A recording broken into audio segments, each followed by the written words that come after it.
Welcome to the BBB National Programs podcast, Better Series, where we will explore top-of-mind topics and self-regulation with business and industry leaders. Together we seek to understand the leading trends and innovations that continue to push the envelope in today's marketplace. Hello, everyone. My name is Joe Mariano. I'm president of the Direct Selling Association. It is such a great pleasure to be able to join the Better Business Bureau's National Programs podcast today to talk about the all-important topic of self-regulation. This is an item close to the hearts of direct sellers, the companies and individuals that I represent in the Direct Selling Association, or DSA, because we have worked so cooperatively with the BBB-NP now over the last number of years in establishing and then implementing our new program, not so new anymore, called the Direct Selling Self-Regulatory Council, or DSSRC for short. For those of you who don't know direct selling or DSA, direct selling is the sale of products through personal explanation and demonstration in the home typically, but so always away from a fixed retail establishment. So I guess we're typified by person-to-person, face-to-face types of sales, home parties, door-to-door sales, those kinds of things. And many of the names in the American economic marketplace lexicon are well known to everybody. Names like Nu Skin and Avon, New Avon, and Amway, Mary Kay, and other companies such as those. We're so happy to be joined today in this podcast for a discussion of the DSSRC and the importance of self-regulation and what others might be able to learn from the direct selling experience by several of our key executives from the Direct Selling Association and direct selling world. Those include Tom Cohn. Tom is the Interim General Counsel and Corporate Secretary for New Avon, a longstanding member of the association. Brian Muir, who is Vice President for Global Compliance and the Global Compliance Officer at Nu Skin, another major member. And then finally, John Parker, Chief Sales Officer and Regional President West of Amway, another major member of the association. All three of these companies and these individuals, in fact, have taken leadership roles in both the creation and then the implementation of the DSSRC program done in collaboration with the BBB-NP. We've learned so much over the last number of years from the experience of BBB-NP and its pre-existing self-regulation programs, and they really provided the model for this newest endeavor, which has thus far, I think, been a great success. At the association and within the industry, we have so many companies. We have about 120 member companies right now. They represent about 85% or so of total sales in the United States of direct selling. We have literally millions of people who are out there selling our products and our services. And with those entrepreneurial efforts sometimes comes a challenge, if you will, or an opportunity to make sure that we're serving our customers, but also that those independent contractor sellers are abiding by the same standards that our companies and our industry really want to adhere to. Many years ago, well before even our collaboration with the BBB-NP, the association decided that we wanted to be the most progressive, consumer-oriented trade association and industry in the country, and indeed in the world. Because as guests typically in our customers' homes, we always felt that we had a greater obligation to our customers and ultimately to the salespeople to abide by the highest level of ethics possible. So as we worked on this program, we built off of the longstanding Direct Selling Association Code of Ethics, which was actually established, originally back in the 1940s and in its modern incarnation in the early 1970s. And we looked to other self-regulatory programs, and other self-regulatory programs looked to our code, which had an independent code administrator. But we found about a year ago or 2 years ago, as we talked to regulators and discussed this issue among ourselves, that we needed to do even more. And thus we embraced the relationship and the collaboration with the BBB-NP and the creation of the DSSRC, the Direct Selling Self-Regulatory Council. I have to say, one of the people that was most instrumental in that creation was John Parker. John Parker, again, Chief Sales Officer and Regional President of Amway. John, would you be insulted if I called you the father of the DSSRC? No, that actually implies something more youthful than I probably am, so I would embrace it. Well, you obviously took a very real leadership role when you were chairman of the board of the association in creation of the DSSRC and used your position of leadership. You said something when we were talking about the existence of our code of ethics and where we needed to go with the next step. And you said, it's time for not just evolution, but revolution. And I think that encapsulated in so many ways what we ultimately did with the DSSRC. So let me hand it to you and talk about your perspectives on leadership and the importance of advocacy for self-regulation in organizations like DSA. Sure. Thanks, Joe. I think you really set it up well in explaining some of the history that led us to the point that we're at. We obviously have been on a long journey inside of the direct selling industry as we think about how to ensure that we are serving all of the stakeholders that are a part of our businesses, but that even goes beyond our businesses. So it's not just our companies and our sellers and even customers, but that extends, to the public and to regulators and others as well.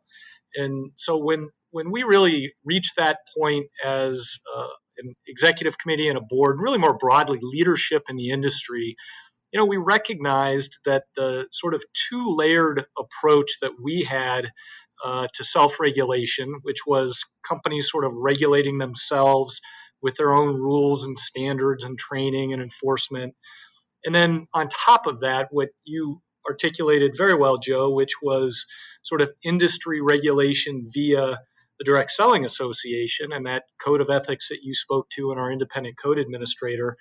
I think we realized that in a fast changing marketplace and with many dynamics at play, we needed to really go further and not just be defensive about what we were doing and tell a better story about how well it was working, but really step out of our own shoes and look at our industry from a broader perspective and understand what other stakeholders thought and really look to other industries as well to see how we could not just maintain the right level of self-regulation inside of our industry, but really leapfrog forward in a way that set a benchmark where we as an industry could be looked at by other industries as being a leader in being proactive in this approach. And so, it's an interesting dynamic in our industry because on one hand, it's a very entrepreneurial industry, as you spoke to, Joe. And it's also one that I think as an industry, we are comfortable with regulation. We are comfortable with either ourselves as an industry or a third party like the Better Business Bureau's work on the Direct Selling Self-Regulatory Council and setting the bar high. And governments as well, because I think we feel strongly that we are in this channel for the long term. We take a very long-term view of our businesses and the responsibility that we have to our communities and our customers and the public, and we want to do the right thing, as you said, recognizing the long-term nature of what it is that we do. And I guess the final comment I'd make here is that it was so gratifying to be a part of this process in creating and working with the BBB and the national programs team to set up the DSSRC, because we really did it together as an industry. We brought together a very diverse group of leadership within the industry, both to work through understanding what the issues were we were trying to solve, working together and engaging with each other in what potential solutions could look like. And as you said, ensuring that we weren't just tweaking at the edges, but we were actually making significant change that would move the needle in a meaningful way. And doing it together such that, we were bringing in outside perspective from other industries and others outside of sort of our ecosystem, and then designing and implementing those solutions in a way that was really showed commitment from the industry and also to some extent, handing off that additional layer of self-regulation to an independent third party that would, play the role that BBB is playing going forward. So we're very excited about the point we've arrived at. We certainly recognize that this program will get even better over time, and we're committed as an industry to moving forward in a way that creates a better experience for all the stakeholders that I referenced before. That's great. Thanks, John. And I think, your involvement, I called you the father of the program, but actually that's a little bit of a misstatement, because it's not as if you, and as you're in your role as chairman of the board, or Amway as a leading company in the association in the industry, just waved a wand and said, we're going to do this, right? Instead, it was a multi-year process of working not only with our friends at the BBBNP, but within the industry and the leadership. And it wasn't, you mentioned the executive committee and the board. It wasn't just the executive committee and the board saying, we're going to do this.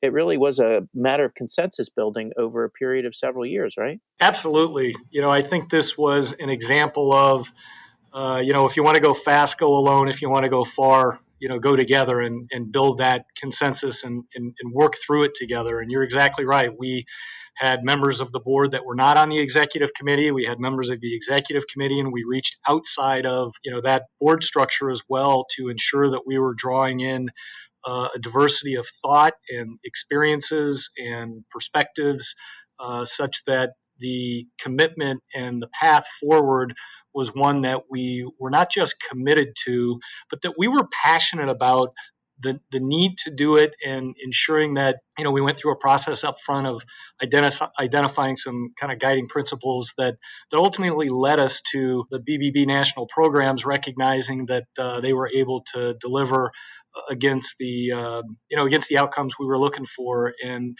it did take time. It took a lot of effort and energy and communication and discussion and debate, but it clearly was worthwhile given the place we arrived at. Yeah, and I recall that you, in your capacity as chairman, and other delegates from other companies, as well as representatives of the BBBNP, during the creation of the process, and then during the transition before we actually started work together with DSA management staff, we traveled around the country, met with groups of interested individuals. We went not only to members of the association, but also to non-members, because the program does apply to all direct selling companies, whether they're members of the association or not. And that consensus building and familiarization was so important, and the confidence building as well in the BBBNP and our partners there, who would be, in fact, implementing and ultimately enforcing the program. So, Brian Muir from New Skin, you have a unique perspective as global compliance officer. At its heart, this is all about compliance, right? And yet, it's a new program, or has been a new program, so it took a while for everyone to become familiar. In fact, I think we're still becoming familiar and transitioning in the implementation and compliance with the program, and now even specific guidance that we're receiving from the staff of the BBBNP on a variety of issues of importance to direct sellers, right? So what's your experience been? Yeah, thanks, Joe. I appreciate the opportunity to be here today, and appreciate the DSA and BB national programs for putting this on. I just want to quickly say, too, I have served on the local board of directors for Utah and Northern Nevada, as well as the National Partners Council. And the relationship that I've had with the BBB, the key learnings that I've had, have really greatly assisted me here in my compliance efforts at New Skin. So thank you to BBB national programs. As it concerns the DSSRC guidance on earnings claims, for New Skin, while there has been a transition, it has helped us, though, reaffirm what we're doing from a self-regulatory perspective, as well as guidance that we've attempted to provide our distributors over the past several years, especially as it relates to opportunity and earnings claims. And let me maybe just provide a little bit of context or background behind that. We had started a few years ago, going back to 2016, early 2017, really working on opportunity and product testimonial guidelines. Now, these are standalone documents we worked on. They're incorporated by reference into our PMP, but we realized that we were going to need to have the ability to quickly adapt to changes in the marketplace, changes to guidance and regulations, and have the ability to provide timely and meaningful content to our distributors. One thing that I greatly appreciate about the guidance on earnings claims document is the examples. It's one thing that we found to be really important, Joe, in our compliance efforts moving forward, to be able to provide examples of how you potentially take a problematic post and make it okay, if you will. One thing that we've always tried to educate and train our distributors on is, when you're posting, look at the picture, look at the text and the hashtags, and look what happens when you put that together. Because in some cases, we know the picture is a problem. In some cases, we know text and hashtags could be an issue. And sometimes it's a greater problem when you put all of that together.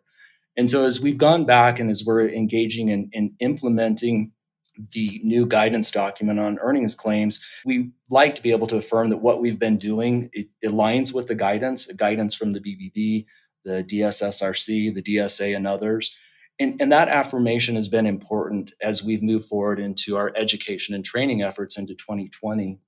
The one thing that has been extremely important for me, especially, as we've engaged in that training, the revised guidance that we received, I think it was in June, it has really allowed us a platform to re-engage on these issues, if you will, with our distributors, and even highlight the partnership that we have with BBB national programs, with the DSSRC, as we're working really to convey this important guidance to our distributor force. I would say, too, going back to February of this year, pre-COVID, when we had compliance officer meetings in Arizona, I know members of the DSA, Peter Mariano was there, and it was great to have alignment around the fact that this document would be forthcoming, or guidelines would be forthcoming, the sharing of best practices. Speaking from a compliance perspective, I always enjoy getting together with people who do what I do. The learnings that we can take for that, and that I can then provide to my team, are really important. But what I enjoyed at that meeting was the desire to collectively align around self-regulation to help set standards for marketplace trust within our industry. And so, again, that for me was a very important meeting. I note in the guidance on earnings claims document, and I think it's on the first page, I believe it's under purpose, where it discusses that one of the greatest challenges that we have as direct sales companies is ensuring that our salespeople utilize earnings and opportunity claims in a correct manner.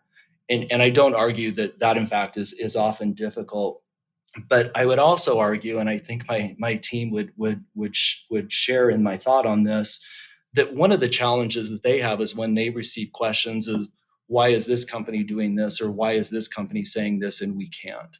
And those are often very difficult questions to answer.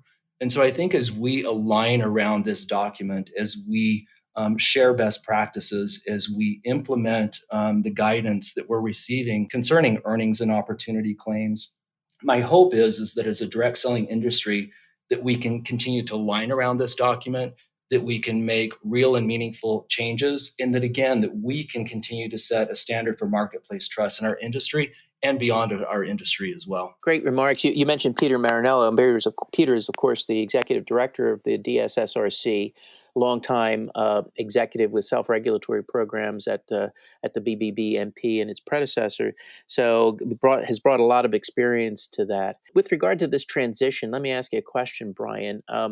You talked about this, collective will to self-regulate and make a change and agree on important standards. Was there any kind of reluctance, either from people in the independent sales force, literally the tens of thousands, if not hundreds of thousands of salespeople that we have per company, or for that matter, your colleagues in the executive and management team of the company, to saying, why are we doing this? Why should we be working with other companies, with an outside third-party entity, rather than just relying upon our own internal standards at our individual company? I would say there wasn't, and I would go back to some of the kind of key learnings that we've tried to provide really over the past couple of years, with a primary focus on reputation.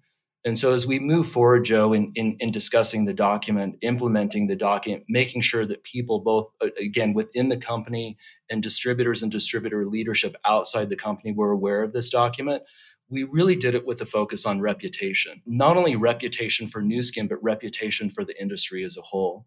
So we really approached it in that manner. And once we did that, distributor leadership, executive management, our sales and business teams were able to easily understand the good that this can do for us individually as a company, as well as the good that this does for our industry as a whole. And again, setting those standards for marketplace trust. We really want to be out there making sure that we're, role models, we're calling out any potentially inappropriate behavior, and that we're really conducting ourselves in a trustful and in a correct manner. It's a little bit of enlightened self-interest, isn't it? I mean, and I think everybody understood that, and we can get into that a little bit more as we go forward in some of the Q&A.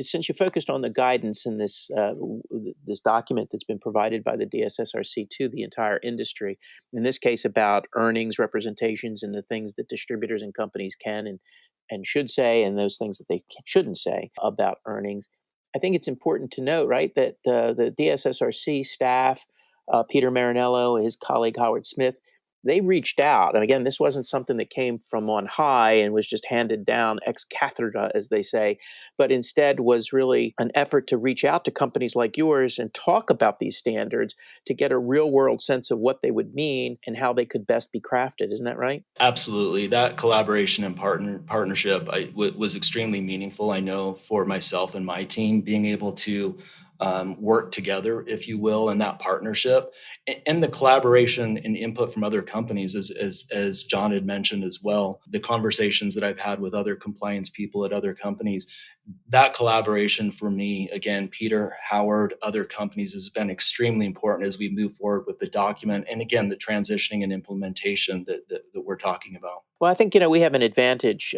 because we have a long history as an association, the Direct Selling Association, and our culture has been to share. Not every association, not every industry has that same degree of community. But I think as an example to other industries and associations, actually creating that sense of culture and enlightened self-interest working together can be extraordinarily important in any number of arenas, but particularly in self-regulation. Let's move to a member company and a more legal perspective. Tom Cohn is Interim General Counsel and Corporate Secretary for New Avon, as I mentioned. And Tom, you bring to this an interesting perspective because you have a regulatory background, but you've been extraordinarily competent counsel, private counsel, or in-house counsel for a private sector company as well. So I know you've got some perspective and you want to bring the others into this discussion as well. Sure. Thanks, Joe. Yes, my background is that I worked at the Federal Trade Commission for over 17 years, including as the regional director in New York. And then from there, I went to law firms and now in-house counsel. In terms of this new program, I mean, it had a great start, and being on the steering committee, along with others to help devise the program together with the BBB was a great experience because I, in the past, had worked with the National Advertising Division, which was the first such self-regulatory program the BBB ever instituted, like about 40 plus years ago. And the FTC is the number one cheerleader for the NAD as a model of self-regulation. So we're very lucky to have Peter, who has an extensive background in both NAD and another organization, electronic retailing self-regulatory program that he ran for many years for the BBB. So we're very fortunate that Peter was instrumental in working hand in glove with us to help devise this program and to follow those good models that the NAD and the BBB set, many years ago, both in terms of setting up the rules of practice and how it was going to work and what the procedures would be from start to finish for reviewing a particular claim or a particular company as to their product and earnings claims. So it's been a great experience. And based on how they've set it up and gone running since April of last year, I think they've done a great job. I mean, personally for Avon, I'll let Brian and John speak for their companies, but it's been viewed by Avon very favorably. I like their reports they've done so far for both 2019 and first half of 2020 to summarize their monitoring and their casework and giving a really good snapshot of what they've accomplished so far, both in terms of the nature of the cases and what types of cases they've had. Generally, it's been viewed very favorably by us, and I would toss it to Brian, Muir, and John Parker to give their viewpoints in terms of how it's been viewed by they and other DSA members. Yeah, speaking for Nu Skin, I would say the same, Tom. I mean, it's been very favorably. I think I appreciate, much like you, the transparency with the DSSRC, seeing what they've done. And so, again, from our side, extremely helpful. Great. And John, any thoughts? Yeah, definitely. Very much the same reaction here at Amway for all the same reasons. I'd also add that, while this whole process was new to us, both as a company and as an industry, we certainly have heard initial uncertainty from other industry companies that has really, I think, very much blossomed into both an understanding of the why and also really seeing the value and appreciating the work that's being done by the DSSRC. And I think really good communication has been critical to that. So, I think all the way around, it's been very well received. The other topic I wanted to just briefly touch on is consistency of legal precedent. I think DSSRC has done a great job following the lead of both the NAD, the National Advertising Division, and the FTC with respect to product claims. They have a long history over at NAD of reviewing product claims, national advertising claims, and they bring all that experience to bear, and they really do follow, and they're very consistent with how both NAD and how FTC views product claims, and that they be truthful and non-misleading, and that there be substantiation for those claims.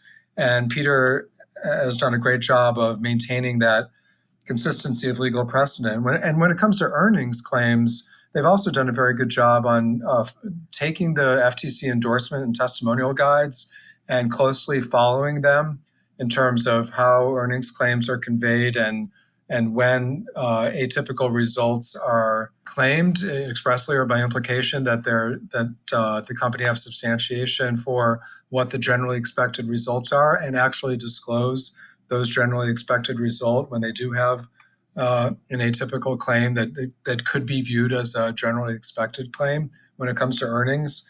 So I think they've done a very good job there too. The only the only halfway critical comment I would make is when it came to COVID this year, DSSRC issued a statement about COVID claims with respect to products, and it was a very good press release on how they were going to view product claims with respect to COVID and coronavirus. I would have liked, or maybe would still like, for DSSRC to issue a similar statement or release about how they're going to view opportunity or earnings claims with respect to COVID. Peter and DSSRC have launched a monitoring effort with respect to COVID claims, and having received a couple of those emails from Peter, we had not on products, but on opportunity claims. I did note that they're kind of out in front of FTC a bit. FTC's warning letters this year noted outlandish, atypical, exaggerated earnings claims that were tied in with COVID, like, replace the job you lost and earn this great amount of money or whatever. That's totally consistent with what FTC is saying. And I commend Peter for all the monitoring he's doing for those types of earnings claims. But if he is equating any mention of COVID at all with something that needs monitoring or correcting, I'm not sure I agree with that. I think it's more of a business decision in terms of tastefulness, in terms of mentioning COVID while mentioning your opportunity. There are ways to marry those two in a way that does not actually trigger any of the 6 types of earnings claims that the DSSRC states in their own guidance document, General Principles 2A through F. So to the extent he's gotten out in front of FTC there, maybe that could be corrected with a similar statement from DSSRC on COVID-related opportunity claims. So I would welcome that from DSSRC. But with that, I think it's a success story all the way around. DSA members view the program so far very positively, and by and large, they are being really consistent with NAD and FTC precedent. Our friends at the DSSRC made a point of, in the guidance on earnings claims and in their enforcement actions and decisions, looking also to industry standards, right? I mean, the existing code of ethics and the case law, if you will, that existed there, and working very closely with our existing code administrator, our independent code administrator. So a lot to unpack there. But let's get into a little bit back and forth if we can. Now, Parker, let me get back to you. Lest everybody thinks that, we were just such wonderful, noble people and we wanted and were committed to doing the right thing, which we were. That wasn't the only motivation here, right? There were outside forces that were really attacking the industry and questioning our existing self-regulatory actions, right? Yeah, exactly right, Joe. And those came at us from a variety of sort of perspectives. And, without diving too far into the detail of that, I think what it brought to our attention is that our perspective on, the strength and the robustness of the existing self-regulatory framework that we had in place was one that we did need, in fact, to step back from and put fresh eyes on. And I spoke earlier to the number of stakeholders. That this is happening in an environment where we have private companies and public companies. We have regulators at the federal, state, local levels. We have outside, consumer groups and other organizations, that are watching our industry. And all of this was happening against a backdrop of, emerging activity in social media and, frankly, significant changes in the competitive landscape that direct selling operates in. So, really from a timing perspective, it made sense. And the process that we went through was one that obviously extended well outside of the industry as we looked at best practices from other industries and potential partners, and then, landed with BBBNP. But I think it was really getting our eyes up and not just looking at the horizon, but looking around sort of, 360 degrees to understand the full context of how the marketplace had evolved, and how the stakeholder group that we were speaking to had, as to your point, had broadened quite a bit. The rest of the group, I would like to ask one of those principles that we talked about from the beginning, and frankly, one of the flaws of our pre-existing program had to do with the transparency or lack thereof of the decisions and the complaints and the issues that might have arisen there. And so, one of the important elements of this, and one of the things, frankly, that we struggled with was how to make this transparent to not only outside observers, but people within the industry, so that there was confidence that things were actually being taken care of when problems did arise, without necessarily indicting companies or putting them in a arguably bad position because of information about complaints, whether they were merited or not. Tom, you talked about the NAD and the advertising self-regulatory industry. I think we took a lot from that with regard to the value of transparency, right? Yes, we did very much. Yeah, and NAD is quite transparent in their decisions and their reasoning and how they arrive at their decisions, both in analyzing claims and disclaimers and disclosures that are used to qualify those claims. Yeah, they've done a great job over the years, the decades, of being very transparent about their entire process. And I think we've seen in our program now with the BBBMP and the DSSRC is that, as you mentioned earlier, we issue reports both internally to the industry as well as publicly, and then, of course, to the various constituent local BBBs to get information about what's happening in the industry, and with the goal of not pointing the finger at any particular company or individual who may have engaged in some arguable violation, but rather to build confidence in the program and the industry. And thus far, it seems to have worked pretty well. Brian, let me come back to you if I can. From an individual company perspective and a compliance officer perspective, what's been the biggest challenge of the program? Not just the implementation of the program, but now sort of having this new entity that's out there that is looking over and scrutinizing things that are going on in the marketplace. Yeah, I don't know if I would necessarily call it a challenge, Joe. From my perspective, again, speaking for compliance here at New Skin, for me, all of the help we can get, the better. We're dealing with a lot of issues at any particular given time, and so being able to, as I mentioned previously, have that interaction with Peter and Howard, being able to have that relationship, knowing that there's somebody out there that is assisting us in really our self-regulatory efforts, in ensuring that our sales force is doing what they should be doing, I think is appreciated from our side. It's something that I've appreciated with the BBB as well, and the relationship that I've had with our local BBB, with Jane Rupp and with Jody Young,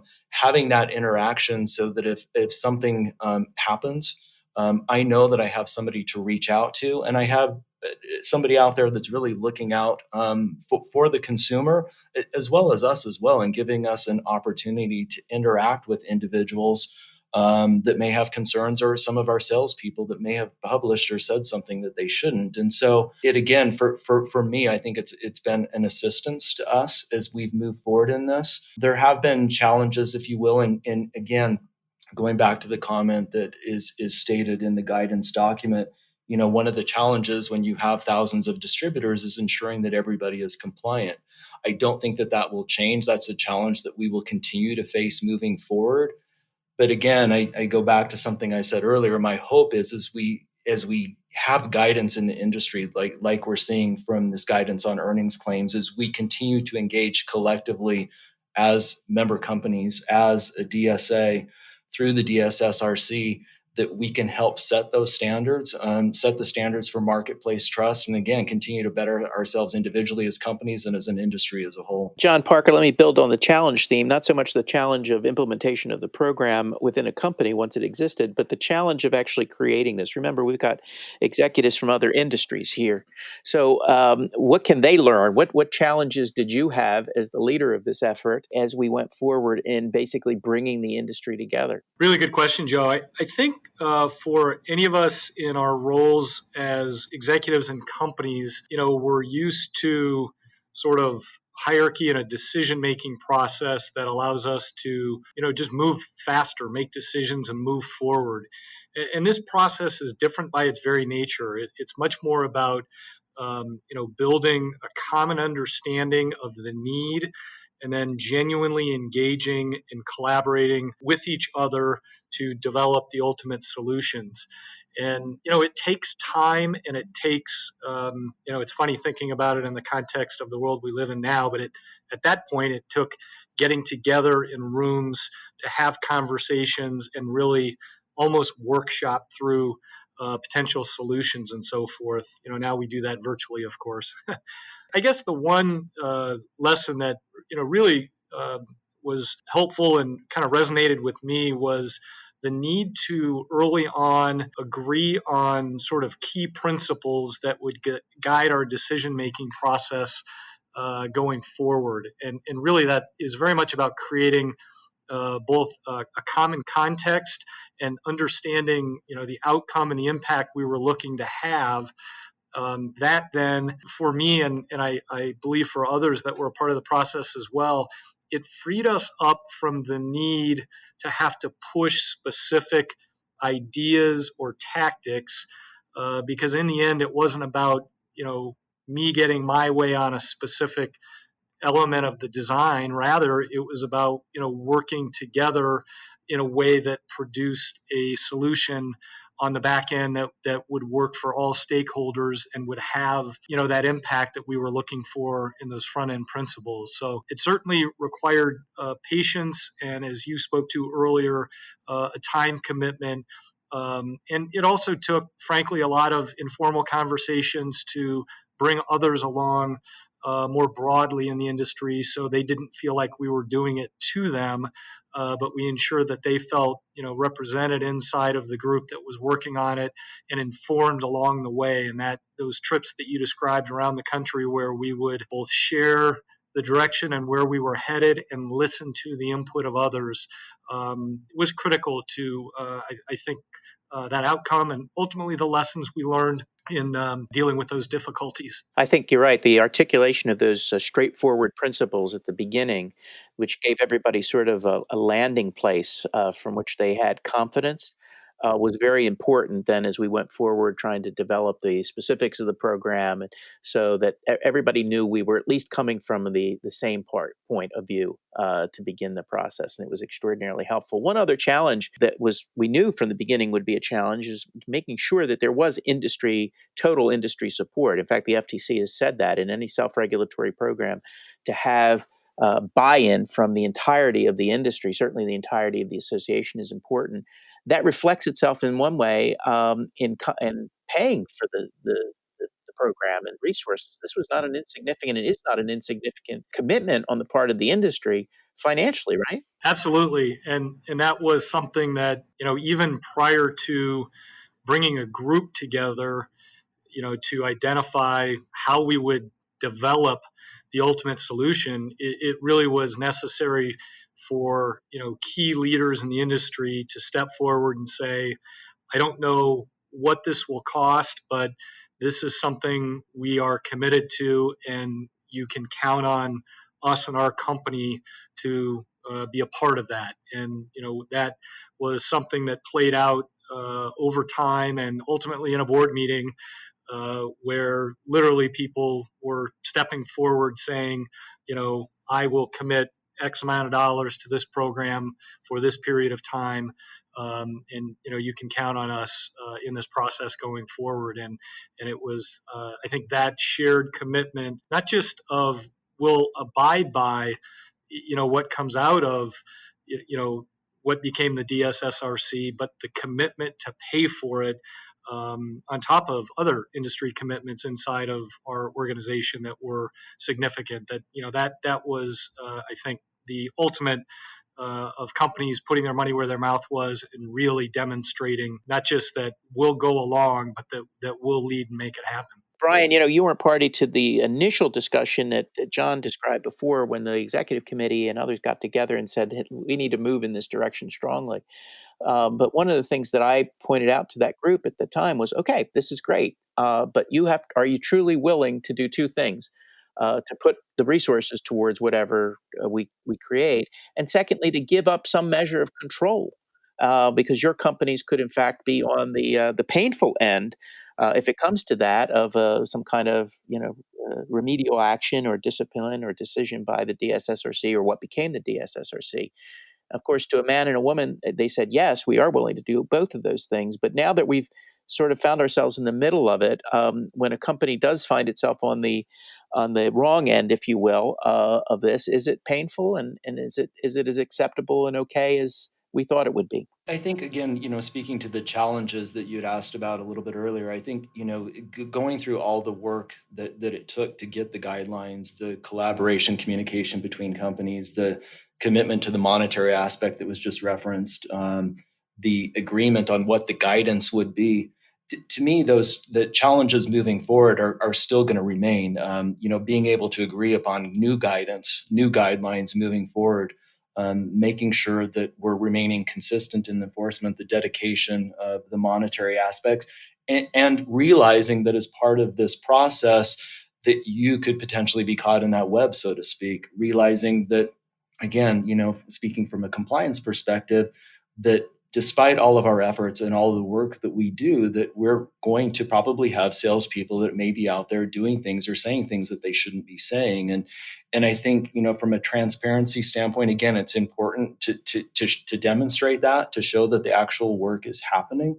But I also think, we can't have both sides of this. We've got to realize, in order to appropriately self-regulate, in order to set standards to protect ourselves individually, as well as the industry as a whole, that the only way that we can better ourselves is by being called out when we have certain issues or problems that we need to address, and make sure that we as companies and that our salespeople remain compliant, given the guidance, given the standards that we've been provided. Well, lest everybody think that our listeners think that, the industry was rife with problems. I mean, we had and still have a robust self-regulatory program in our code of ethics, separate and apart from the creation of the DSSRC. But we recognized that we had to do more, at the very least, deal with whatever problems really existed in the marketplace, but also the perception that was out there from regulators and others that we needed to do more.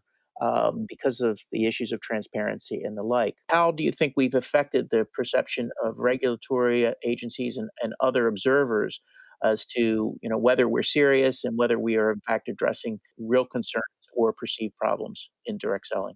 Good question. I think we've affected it somewhat, but not enough yet. I feel that the FTC in particular, the Division of Marketing Practices that brings multi-level marketing investigations and cases, I think they want us to do even more. They want to see more teeth. They want to see more buy-in, more enforcement. They've made it very clear that they're going to continue to expect more from us in terms of self-regulation, and both on the code side in-house and also on the DSSRC side. We have a long way to go before we get to the NAD point where, they implicitly, love and revere and trust us and say, this is great, we're your biggest cheerleader. I think it's still in its infancy, and we can continue to do more to show the FTC and the regulators that we mean business, and we're putting our money and our efforts where our mouth is. Great observations. And I think, we have made great progress, but there is a lot more to do. And we will continue to work, of course, with the BBBNP. Eric Ryson there is president of the BBBNP, and of course, the folks at the DSSRC to do that and to demonstrate our bona fides. We've gotten great results. We've gotten great reviews. But it's important to note, I think, here that the creation of a self-regulatory program is not some silver bullet that addresses all problems in the marketplace. It's never intended to do that. We'd love it to, but it can't. That's not a real world solution, whether it's the NAD, the DSSRC, the DSA Code of Ethics, or other similar self-regulatory programs. But what they can do is address problems, give another vehicle to solve some of those problems, and build confidence within the industry and with outside observers that the industry takes its obligations seriously. And importantly, while not completely forestalling regulatory action or legislative solutions to concerns, it lessens the need for those regulatory actions and those legislative answers. And again, that's a model I think we can be used by other industries, other associations in looking at our program and other self-regulatory programs, those administered by the BBBNP and others. Well, gentlemen, it's been a great discussion. I've really appreciated listening to you. I hope our audience has taken away something about this. Again, it's a wonderful collaboration between the Direct Selling Association and the BBB national programs. We hope to continue this relationship for quite a while and protect consumers, protect our distributors and salespeople, and the interests of the public, and of course, our companies. So, John Parker of Amway, thank you so much. Tom Cohn of the new Avon company, thank you so much. And Brian Muir of New Skin, thank you again for your contributions and your discussion. I look forward to working with you. And to our friends at the BBBNP, thank you. With that, I will say goodbye and best of luck. Everyone stay healthy. You just enjoyed the Better Series podcast. Be sure to tune in next time for a brand new episode. To learn more about our other shows, visit betterbusiness.blueberry.com. That's betterbusiness.blueberry.com. Follow us on Twitter at BBB_NTL programs. Send your comments and ideas to podcast@bbbnp.org. The thoughts and opinions expressed on this podcast are the views and opinions of the guests, not those of the BBB national programs or its affiliates. This podcast is for information and educational purposes only and is copyrighted with all rights reserved. This podcast is protected by Blueberry's Terms of Service.